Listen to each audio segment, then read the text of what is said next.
নমস্কার, আমার নতুন আরেকটি ভিডিওতে সকলকে স্বাগত জানাই।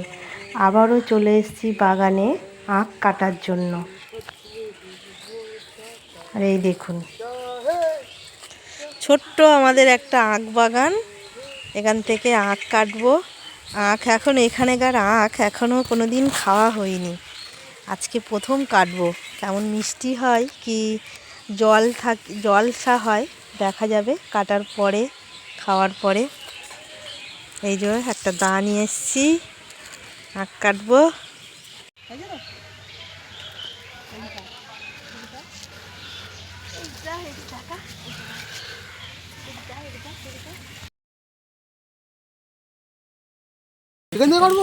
কাট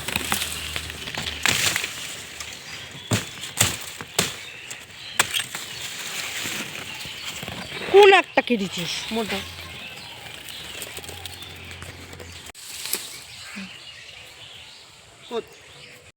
এই যে এই আখের আগাটা, এটা আবার বসিয়ে দেব, আবার ভালো আখ হবে।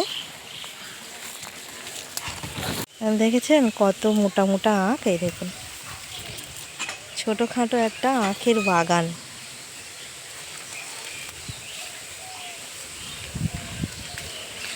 এই আখটা না অনেক দূর থেকে আনা ছিল। আমরা নদিয়ায় একটা বিয়েবাড়ি গেছিলাম, আমাদের একটা মামাতো বোনের বিয়ে। আর সেখান থেকে বাড়ি ফেরার সময় একটা বাগান থেকে দেখি আখ কেটে বিক্রি করার জন্য রাস্তার উপরে আনছে।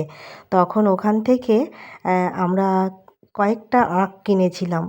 এত মিষ্টি ছিল আখগুলো, ধারণার বাইরে, মানে প্রচণ্ড মিষ্টি ছিল। সেই আখ বাড়ি এনে কাটার জন্যই খাওয়া হয়নি। আর অল্প অল্প ওই কলা বার হয়ে গেছিলো, মানে গাছ বার হয়েছিল। তাই বাবা ওই সেই আখগুলো নিয়ে ওখানে বসিয়ে দিয়েছে।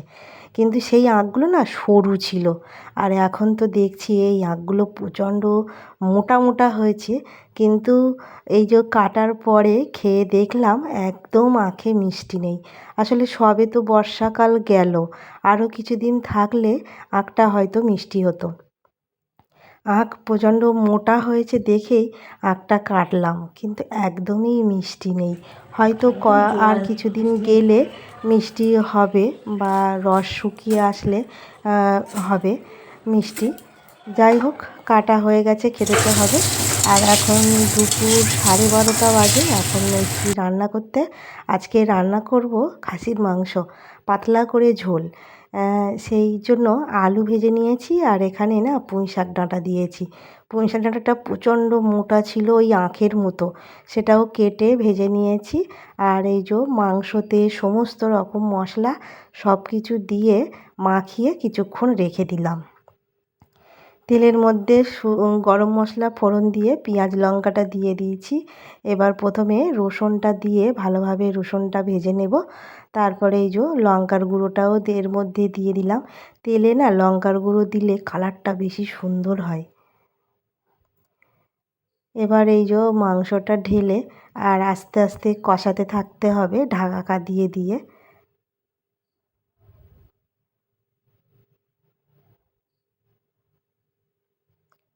আর এইরকমভাবে একদম পাতলা যে খাসির মাংসের ঝোলটা, আমার ছেলে তো খেতে প্রচণ্ড ভালোবাসে।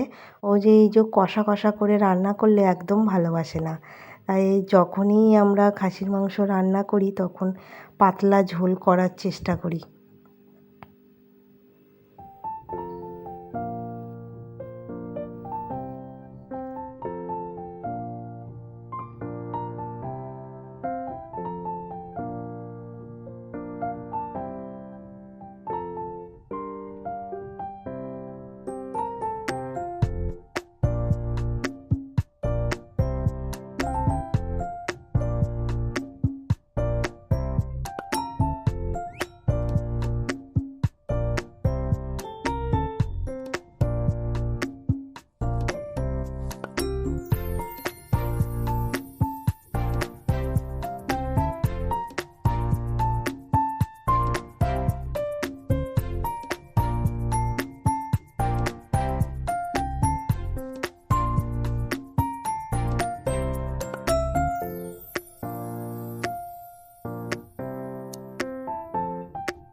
হয়ে গেছে খাসির মাংসের পাতলা ঝোল।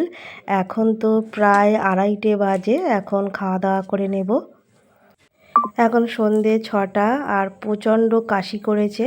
আর এই লেমন গ্রাসটা গাছটা প্রায় 4-5 বছর ধরে ছাদে রেখে দিয়েছি, কিন্তু জানতাম না যে কি করে খায় এটা। কিন্তু এখন আমি একটু ইউটিউব দেখে নিয়েছি যে কাশির পক্ষে বা হজমের পক্ষে এই লেমন গ্রাসের পাতা ভীষণই উপকার। তাই একটা ছিঁড়ে নিয়ে আসলাম, এনে এই যে চা করছি, কারণ প্রচণ্ড কাশি করেছে, ঠান্ডা লেগেছে।